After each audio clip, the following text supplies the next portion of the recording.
I just had a look at the bottom of the deck, and we have the Ace of Cups. I don't usually look at the bottom because that is the underlying energy. But think about it. If we deal with it this way, and I remember one of the lives I don't remember, it might have been Capricorn. I took the card off the bottom and I said, oh, the Ace of Cups is there. And someone said, what does it mean? What is the Ace of Cups there? If we look at this, and this is struggle, an internal struggle, or arguing with other people, or, conflict. The Five of Wands is conflict. It's uneasy. The fives are the agents of chaos. It feels intense when it's happening. And it's because change is required. It kind of helps us transition into something new. That's why we don't grow. We won't change if we're comfortable. That's why the biggest control freaks are always trying to get this life where everything's comfortable, everything's in its place, so that they don't have to feel this feeling, because no one likes this. But there's a purpose. There's a reason for everything. Now, is the internal struggle about a new beginning? Emotional beginning, right? Cups are about our emotions. This is emotional growth, spiritual growth. What's in your cup? Now, I said this to Sagittarius as well. I'm going to say it to you. A lot of people are changing at a very deep level. They believe new things. They want different things. They have new dreams now. And that's kind of what's coming in. And it feels intense when that happens. And it also feels like, I don't know, when it kind of feels like, I've always dreamt that though. I've kind of studied this for 8 years to be this, I don't know, a lawyer or something. And I don't even want to do that anymore. I want to go be something else. I have a new truth, right? I'm getting ahead of myself. Let's go through your reading. But that's what your reading's saying. There's a new dream here. And sometimes the biggest problem with that is, first of all, ourselves, reconciling within ourselves that I want something new. I don't want what I wanted before. Five of Wands can also be competition. So competition in the workplace, competing for someone's affection, especially with that Ace of Cups there. Or just worrying about what other people think. And, sometimes it doesn't have to be people that are our enemies or anything. It's not the Five of Swords, which is a little bit more ruthless and selfish energy. Five of Wands can be well-meaning people. This can be unsolicited advice. There can be people saying, Capricorn, you shouldn't do that. You shouldn't, whatever. Because they're trying to keep you safe, but you're not in any danger. And this is where we have to sometimes step up and say, hey, back up. I'm good. I know what I'm doing. This is to do with my own passion, my own creativity. And it's a struggle. The Five of Wands is a struggle, but sometimes it's a struggle worth going for. I always see this as it's a challenging time, but it's the challenge aspect of it. We can enjoy the challenge of it. It's not nefarious. It's not evil. There's nothing. It's not the Five of Swords, basically, is what I'm trying to say. But it is a struggle, whether it's internal or with other people. I say this a lot of the times is when we're in relationships with people, a boss, family members, our partner. We all learn a dance. So, you guys are used to me being a certain way on here. If I decide to change things up, I've just changed the dance moves. So you might have watched me for 2 years and said, why the hell is she doing that? And it throws you. What happens if you have always done the same dance with someone and they come in and change all the moves? You're going to bump into each other. You're going to step on each other's toes. And trust me on this, whenever I've made some massive life changes, or I want to do things a different way, people don't like it because they're used to you being the old way. So I'm getting that coming in for you this week. Why? Because we have the Ace of Swords here. It's a victory card. A lot of people forget that about the Ace of Swords. It is a victory card. And the card after the Five of Wands is the victory card. It's the Six of Wands, right? We go from the Five of Wands, that struggle, to recognition for the work that we've put in, for what we've done, for the struggle that we've been through. But it's not a wand that you're missing. It's not more action that's missing. It's a new truth that's missing with the Ace of Swords coming in. So victory through clarity and the truth. This is a new way of, a difference in your perspective, a new way of thinking. And have a look how many swords we have here. Sword, sword, sword. So I do think there's a new philosophy that's being born here. Something different. New way of communicating, speaking your truth. Something that you want to get out there. Ideas that you have about something. It's at the root of everything. It's right here, it's the heart of the reading. Everything revolves around this new truth. Now, it might be, it's a general reading, so it can go both ways, right? That, somebody else kind of slaps you with this truth. But I'm not really getting that. I would have wanted the Page or the Knight of Swords for that. I'm getting here, you have a new truth, and it's about you going forward with your sword of truth now. Now, think about that sword of truth. When that sword of truth comes out, there's things that, when it comes down, it cuts out a whole load of stuff. So to follow your new truth, you have to leave behind some things that are no longer true for you. And that is especially true for you when we look at the Queen of Coins or the Queen of Pentacles coming up as a past energy. That's you. Look at what you're leaving behind. You're leaving behind an old version of you, Capricorn. Now get it.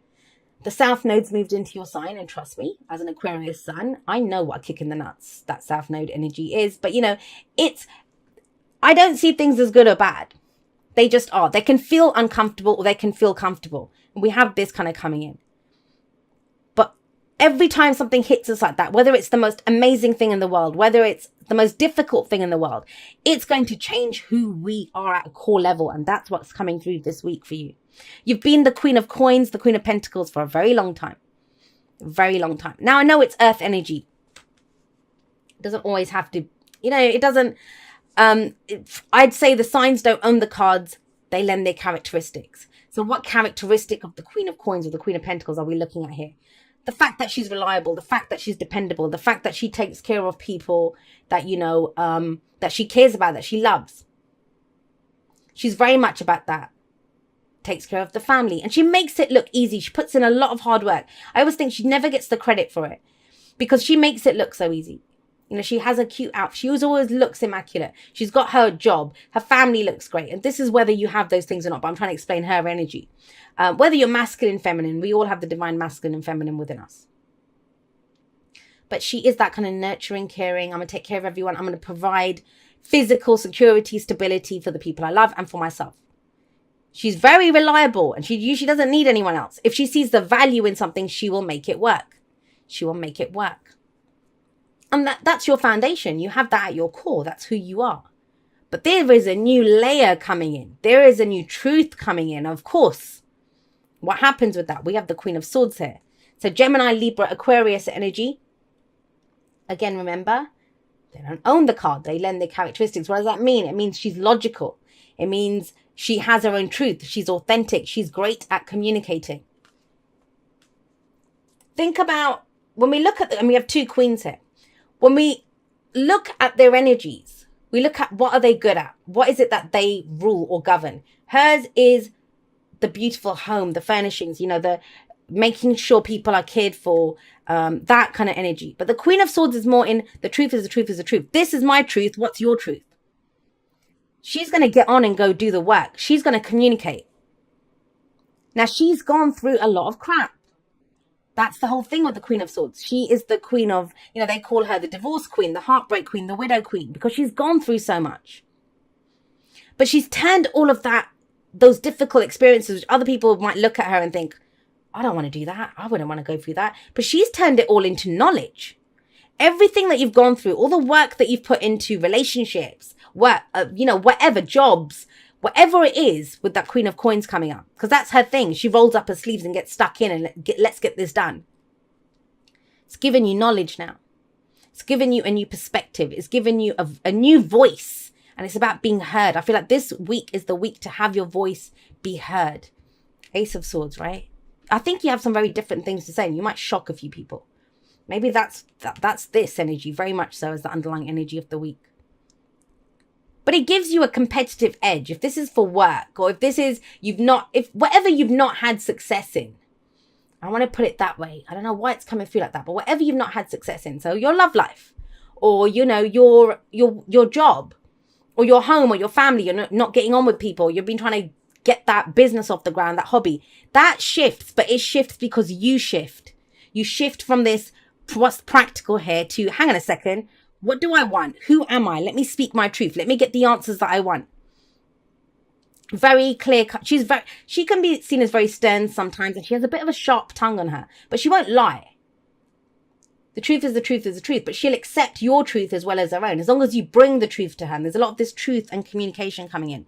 Now, once you do this, once you step into this Queen of Swords energy or deal with someone like that. Now, I always think it's always your energy, because when someone comes in and they're speaking their truth to you, you have a new perspective out of that. So this could be some information that comes in from someone else. Yes. It kind of gets you on your way. Have a look. We have the Six of Swords coming up as a future energy. So what flows from this? Speaking your truth, knowing who you are, stepping into your authenticity. What happens? You move away from that difficult situation. You move away from this struggle. You have a direction now. I know where I'm going. I know where I'm going to move on to. This is the journey card. This is moving closer to what it is that you want. And literally, have a look here. Speak your truth, know your truth, authentically be yourself without any fear, even if you have to tell other people, this is who I am. Put them in their place, right? Look what happens. You then move, and where does that move to? The Ten of Cups, which is the happily ever after card. A new dream, something that your heart's true contentment, that's the Ten of Cups. So it's very important, and it all comes from this energy here, the present and this. Speaking your truth. Speak your truth, Capricorn. And you know what? I get it a lot, and I feel like I'm always telling Capricorn to speak their truth. And you guys do. I mean, I don't have people in my life who are very closed off and won't speak their truth and can't handle a difficult conversation. I happen to have a lot of Capricorns in my life, and I know you guys can be very straight talkers. So I'm not saying that you're not at all. I'm not implying that whatsoever. But it's about speaking your new truth. And the first thing you must have, the Ace of Swords, that's your sword, right? At the Ace, where it was at looking at what we have. So for some of you, it's acknowledging your own truth. You don't even have to tell anyone else this. It's knowing in yourself, well, this is where I'm coming from now. I'm not going to do this. This is working. Think about it. Working smarter, not harder. It's that kind of energy coming in. And it helps you to move on to something different, something better. Your advice is the Ten of Cups. What's the end game? What is the end game, Capricorn? That's what the Ten of Cups is asking you. Why are we doing this? When we have a clear goal, a dream in sight, something that we want to achieve, this is going to make me happy. Now, that changes all the time. Trust me on this. I've done it enough times. You get to the Ten of Cups. You get to what you've worked so hard for. You get that dream, the relationship, the job, whatever. And human beings will come up with something new. We'll enjoy it for a month, 2 months, 6 months even. And then it's like, what's next? What do we do next? But what is your dream now? What are you working towards now? When we have a great Ten of Cups in mind, the idea of what we're going for, that's what motivates us. That's what gets us out of bed in the morning. That's what allows us to go have those conversations, to go face the things that we thought we wouldn't have to face. I mean, look at all of these cards. I mean, apart from this, so ignore that for a moment. Look at, these are beautiful energies of moving on, becoming someone new, speaking your truth, having a new perspective, new beliefs, new ideas. I can go for it. I can have that. Some of you might be literal travel, closing the distance between yourself and what you love or who you love. But this is the key thing here. And I feel like this truth, it's to counter whatever this struggle is, whether it's with other people or yourself. You cannot make this shit up.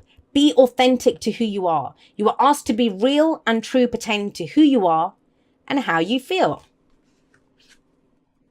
That's why she's there. That's you guys. It's time to come forward. It's time to, I don't know why. I don't know who this is for. It might be. I almost got the sense of like people fighting over you, and I don't get that. Usually, when the underlying energy is the energy of the person or the people in this case that I'm reading for.